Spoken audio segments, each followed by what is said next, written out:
Well, that's kind of interesting. My grandparents on my father's side came from Poland. Actually, my grandmother came from Konitz, West Prussia, which later became part of Poland.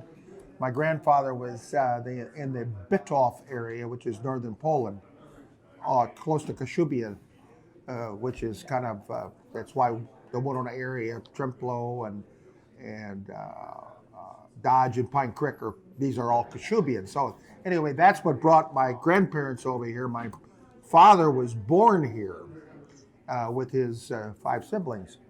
My mother actually was born or raised in a place called Blanchardville, Wisconsin, which is, I've never been there, don't know much about it, but anyway, she and her sister Lee, her name was Pearl, but they called her Lee, moved to Winona to work in the Watkins Company. So she and her sister living on the West End, or East End rather, working at Watkins. That was a job for them. I think 25 bucks a week or something, whatever it was. And my dad had started the insurance business. It was insurance and real estate, and he had a small loan company. And pretty much those were the days you did whatever you could to make a buck. So that's kind of the genesis of how they got to Winona, and certainly how I got to Winona because I was born here. Well, it was interesting. I have two brothers, Mike and Steve. My mother was a stay-at-home mom, and early on, I lived in the West End, went to Madison School for 2 years, and then moved to the center part of town. That was during World War II, primarily because gas was hard to get, and the grocery stores downtown were walking distance. But anyway, we lived there. Went to school at the Cathedral School, St. Thomas it was called in those days, and then later on Cotter High School, all within 1 block of the house. So during the school year, we had breakfast, lunch, and the evening meal at home during school year. And close by the Catholic Rec Center, so we had a chance to watch Cotter play their sports, basketball, and go to the football games and that sort of thing. Summer times was kind of interesting. I guess they don't do that these days, but you wake up in the morning and it's usually 8:30. You had breakfast, and then my mother would shoo us out of the house, and we'd all go. My trek was usually across the Lake Winona up in the park there, Devil's Cave, and wandering the hills, and then with my little Boy Scout knapsack and my little lunch, and I'd come back about 3:30, 4 in the afternoon because my radio programs were starting about that time, and I tuned in to listen to the radio and had the evening meal. So that was kind of it. We had a neighborhood kind of you want to call it a gang. It wasn't a gang, but a neighborhood group that gathered. We always enjoyed either doing that sort of thing or just running around and making general nuisance of ourselves. My favorite classes? Oh boy, that's hard to say. In those days, I wasn't a real fan of school, but the social studies, the history, I've always been a history fan. Actually, the anathema to me was math and science. Science was good. I got along there, but my math was always kind of poor, and it took a college experience to get that back to where I finally learned something about that. But those are in high school. Those are my favorite courses. Back in the days, I did whatever I could to make a quarter. I started peddling papers at age 11, Route 23 for the Republican Herald, later on the one on the Daily News. And I did that until, age 16. Then they gave me a downtown route, and I did that for about a year and a half. And then I ended up working for Dan Trainer at the WC Printing Press. So I was pretty much working and making a few bucks. In high school, I was a cheerleader. At that time, Cotter, at least the first 2 years, was an all-boys school. So we had a gang of guys that were cheerleaders, and we'd go to the basketball games and the football. We had basketball, football, and baseball, all coached by John Nett. And that was kind of it. Now the kids have got all kinds of sports, which we didn't have in those days. Well, I had a '46 Mercury convertible, and the old story about dragging the gut, which was kind of going back and forth on Third Street in the summertime, but clearly Saturdays and Sundays looking for girls, and not very successful, I might add, but you could look. And going to the root beer stand, and in those days, Amy's root beer stand, which was now I think Lakeview, or the A&W stand, which is no longer here. And that those were the evening activities. And then the Skyview Drive-In, and it was every Friday night we went to a movie, Saturday afternoon to the matinee, and then Sunday night to the movie. So movies were big in those days. Actor? John Wayne. He was our guy, yeah.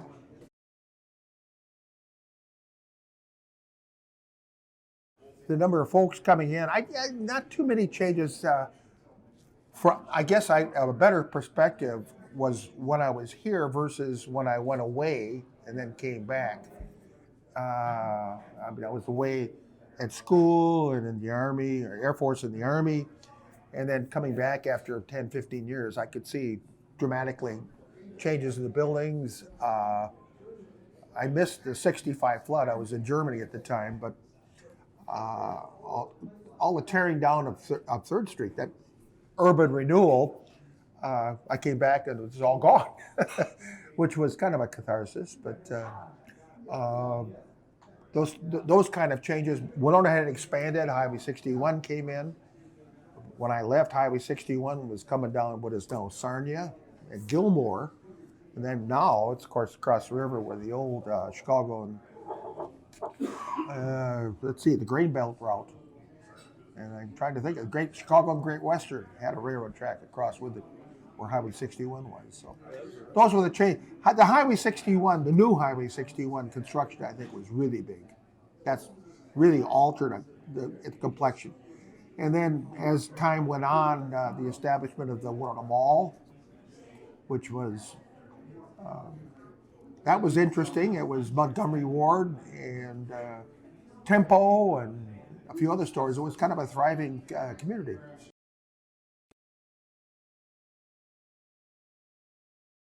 I'm looking back at all the freedom I had as a kid, just a young kid. I would go away and spend the whole day away. I'd be in school, and a lot of things we did in school. I mean, that was just kind of our environment. It was I'm going to call it a fun place, but it was certainly, we had a lot more freedom. I think we accomplished a lot of things and helped a lot of our personal development, interpersonal skills, I think was really good. When I graduated from high school in 1954, I went to St. Mary's University. It was St. Mary's College in those days for a couple of years. And my initial thought was going into to being an attorney. So then I went there to the University of Minnesota, and I was 1 year there. And that didn't pan out. I really didn't like it. I thought that was a bad choice.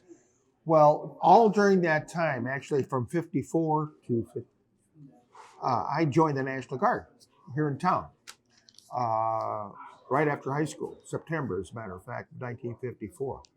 So I was in kind of that military environment. I was going to drills here in Winona, and then when I was up in the cities, I was going to drills there in Minneapolis. And that kind of piqued my interest. They came up and wanted to know if anybody was interested in signing up. So I thought, kind of on a whim almost, I filled out the form and said okay. And I had an interview at the annual training at Camp Ripley, and lo and behold, I was appointed to go to West Point. Kind of late in the career, so to speak. I was kind of the oldest guy in my class. But between that and then the congressman, August Andreessen, who apparently had an appointment available, called my folks up and said, if he wants to go, I'll appoint him, which he did.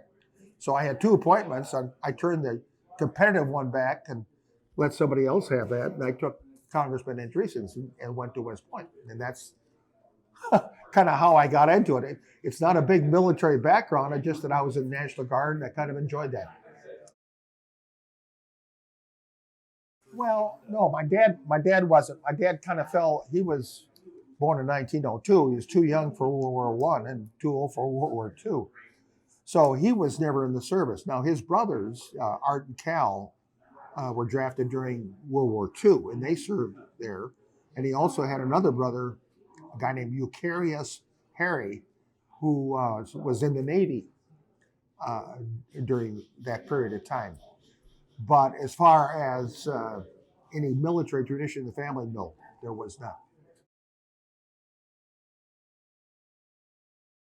Well, I graduated from West Point in 1962, uh, and initially, kind of a history of a dubious distinction of dubious decisions that I made. I went in the Air Force.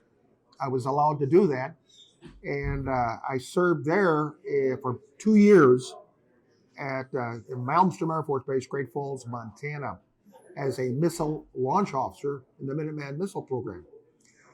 And I really didn't particularly care for that. It was, in my view, kind of boring. You go into a hole and you sit there for 24 to 30 hours and then come out and go home and then come right back. And it was getting pretty boring. It was actually during the Cuban Missile Crisis, so that was kind of interesting. But anyway, I thought, I put in for an application to go back in the Army, which I ultimately was approved. And so I left Great Falls and went to uh, Fort Sill, Oklahoma. I was in the artillery and the basic course there. Then I went to the airborne school at jump out of airplanes at Fort Benning. And from there, I was assigned to Germany, Gelnhausen, Germany, in the 3rd Armored Division. I was in artillery there uh, and was in Germany for 3 years. Came back and went to Vietnam for a year, place called Pleiku, Vietnam. That was Artillery Hill. And I kind of served in that area, which you do. I mean, you kind of move around. That's the way the tactics were at that time.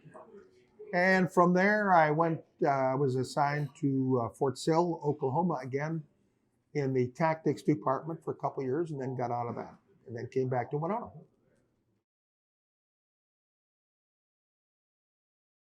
Oh, a whole lot. I mean, as I mentioned before, I think talking about mathematics not being my favorite subject. Going to West Point, one of the things you learn is mathematics. It's 6 days a week for an hour and a half, Monday through Saturday, and they have a system there, and it's an excellent system. And it doesn't make any difference where your math aptitude is. They're going to teach you math, and they darn sure did.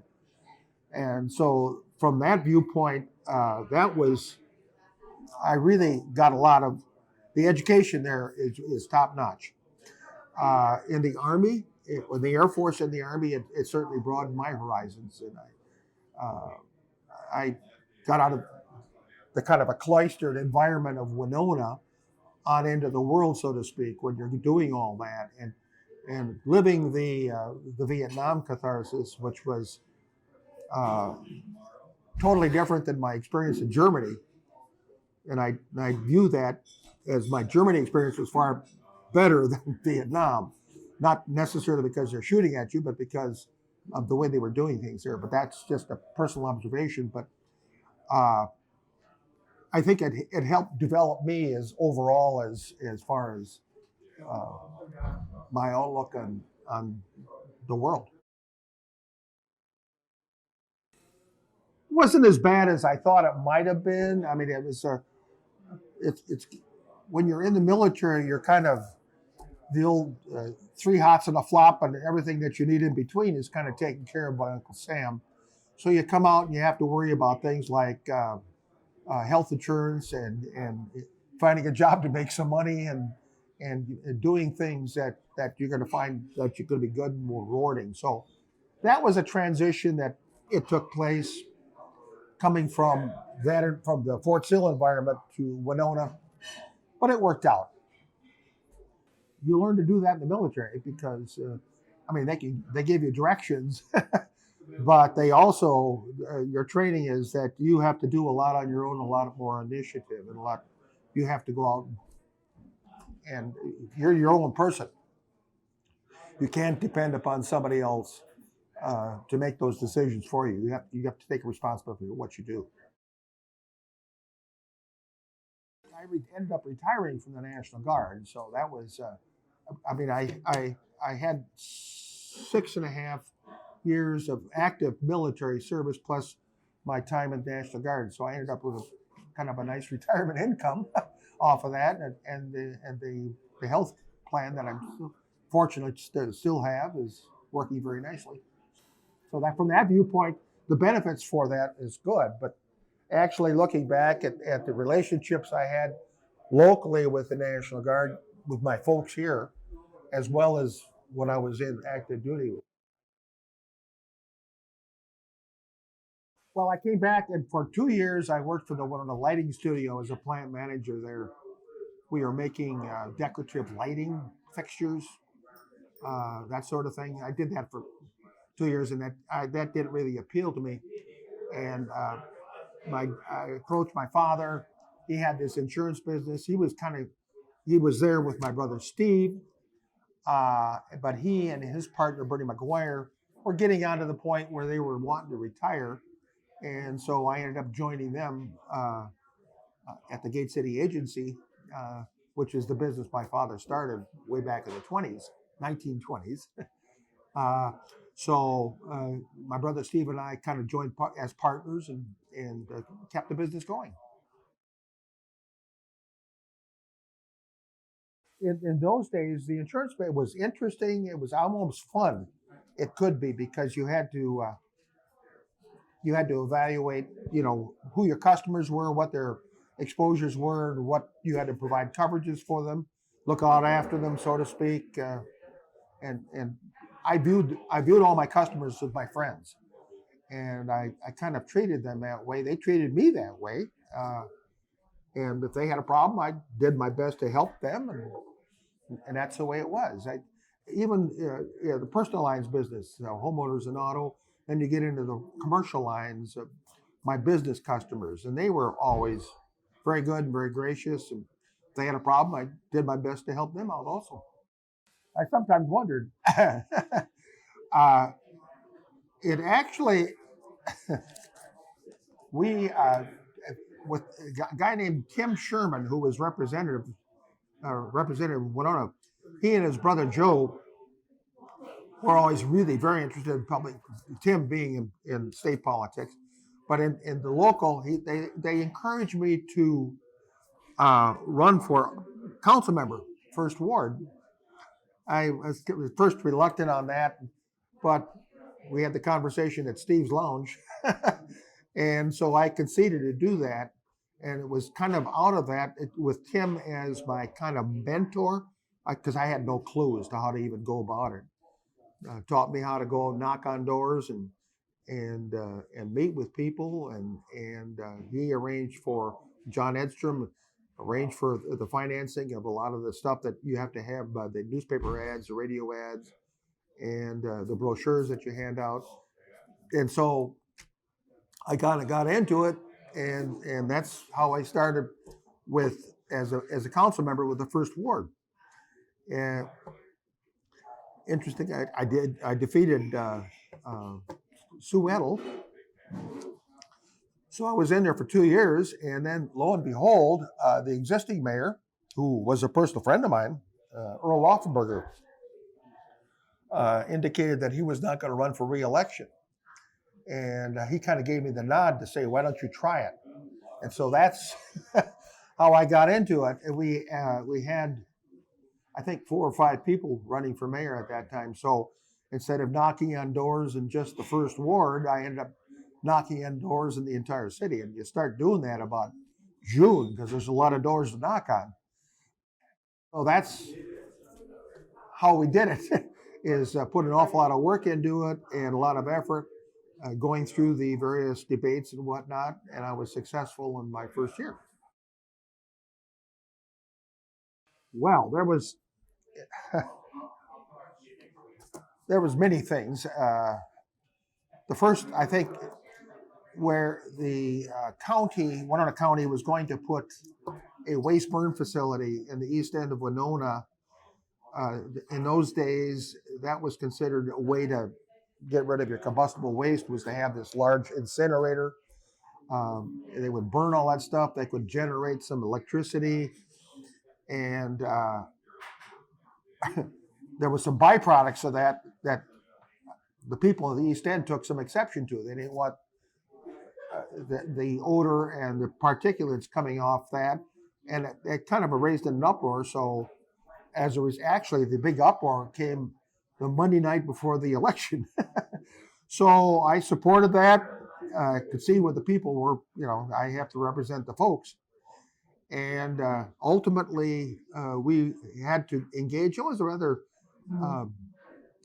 contentious battle with the county. We had to retain legal counsel. They had legal counsel. We had to fight, oh golly, 3, 4, 5 months before the county just realized that this is not going to work, and they abandoned that. So I think that was good for Winona, good certainly for the east end of Winona. But as it turned out, the history of waste burn facilities, not only here, but in Minneapolis and St. Paul, they've all had the same issues, particularly in wintertime with the freezing up and whatnot, and causing a significant amount of pollution. So that was the right answer, I think. Later on, all during the term that I was mayor, Eric Sorensen, our city manager, excellent city manager, he and I spent a lot of time in St. Paul lobbying not only our representatives, but the various representatives throughout both House and Senate for local government aid and homestead and agricultural credit. So much of that, people don't realize that they think, because they have to pay that property tax, supports their company, which it does. But the vast majority of our cash comes by local government aid, far more than property tax. So if we didn't have low LGA, our property tax would be as high as, if not higher than Wisconsin. So I view that as very important. How else are we going to provide for fire, police, and sewer and water and streets and that sort of thing without having that assistance? So I had to get that. I thought that was just essential.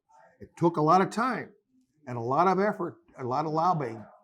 I sure got to meet a lot of individuals from all over the state, including the one fellow from northern Minnesota who was in his spare time was a polka man. And he had to give I spent more time talking about polka music than I did about local government aid, but he always voted with us, so that was good. So that was, I think that was. And finally, we were a member of the Coalition of Greater Minnesota Cities, and I was president of that organization for one term. But our big thing there was the outlook for cities, not allowing the cities to get boxed in with providing services outside our city limits. Alexandria was a prime example of just getting boxed in and agreeing to things they should never have. We had kind of the same issue with Winona Township, who wanted to remain a township, but still were having sewer problems and wanted us to provide the service to them. They were willing to pay something, but the experience of Alexandria said, no, don't do that because you'll harm your people. So we fought that one, and ultimately was very successful. And now there's no longer a Winona Township. It's part of the city of Winona, and we are providing those services. But by the same token, it's enhances our city rather than detracts from it. So I think those are about the three things I can think of as far as during the 9 years I was mayor and the 2 years I was council member. The lobbying aspect, particularly with the city manager, was really important. I was very fortunate to have Eric Sorensen, who had experience up there in Minnetrista and knew a lot of these folks and could plow the way to walking in. He knew them, and I quickly found out who they were, and were able to get, I think, a lot of favorable things for Winona on that. The next chapter. Well, good grief, I'm 83 years old. Hopefully, every morning I get up, I look in the mirror, it better be me. Right now, I'm doing volunteer work. I'm the finance officer for our American Legion Post 9, and that takes about 20 hours a week to do stuff. That's all volunteer. But we have several funds there, and I take care of one of the big ones. So that's useful. I'm a president of the Woodlawn Cemetery Association, and they have their issues too. Sometimes the issues are every bit as contentious as the city ones, but that's kind of taking time. And I'm a member of the Steeplechase Association, the Goodview Activity Group. So these are things that those two, the last two, of course, are summertime. Well, even in wintertime, we meet during the winter too. But those are things that it's all volunteer things. I'm kind of paying back to the community, and so that's, I think, appropriate for someone with now that I'm retired from the agency and I want to say loose ends because my ends aren't too loose these days, but volunteer work working for the community, the American Legion, Woodlawn, and helping out with Goodview Days and that sort of thing, and Steeple Days. Oh, fiction and fact from Tom's Almanac. Actually, this it goes back to when I was in the insurance business, and we had a group of business people, as it were, about 8:30 in the morning, would meet at the Hurry Back in downtown Winona with Hub Zekas and Art Cunningham and have our coffee and donuts there. Well, Hub passed away, and Art eventually sold the Hurry Back, and they were closed. And so we moved to Ordell's Restaurant, which was the old Ruth's Restaurant at 3rd and Walnut Street. And Ordell was, we were there. Raymond Ordell Halverson was the guy's name. And we met there until they closed up. You know, not a good track record here, but anyway, they closed up. So from there, we went to Shorty's Restaurant, who was a customer of mine in the insurance business, run by Dosh Troke. And we were there having our breakfast, and our group had at that time grown some. We probably had 10, 15, 20 people, and would meet not necessarily every day, but most days. And we were there until, unfortunately, at 2 a.m, Shorty's had a fire and closed them down. So from there, we went to the little kind of a restaurant that they had at Midtown Foods in the mall, Tommy Thompson's place. And we were there until Tommy closed that place up. and that was always a major catharsis. Where are we going to go now? And so from there, we went to Schneep's. And we were going to Schneep's up until Bill Schneep sold his place, and the new owners only wanted to be open for breakfast on Friday, Saturday, Sunday, which didn't work for us. So we evolved into coming to Anakabi's here Tuesdays and Thursdays, and family restaurant Monday, Wednesday, and Friday. So that's the whole transition, and that's where Shorty, the so-called Shorty's group, we always had that Shorty's name, but in fact, we've transitioned all around Winona for our morning coffee and breakfast and dispensing fair and impartial wisdom.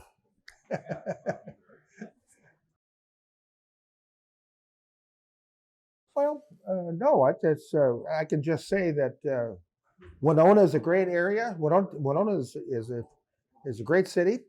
Winona, Goodview. Both are working well. We have the larger area, even though it's, you're looking at Winona as a company with 25, 26,000 folks. But we have Polk City and Centerville and Trempealeau and Arcadia. There's a lot of things going on in the area in the summertime. People say that, some of these young folks, there's nothing to do here. Well, there's a lot to do here. There really is. But you have to get out and do it. And if it doesn't maybe quite fit, well, there's always something else that you can do. So, no, I think Winona is a great place to be from, to be in and to live and retire and work, and I think it's fun. Well, thank you very much. I appreciate you coming down and talking to this old goat. It was nice being here.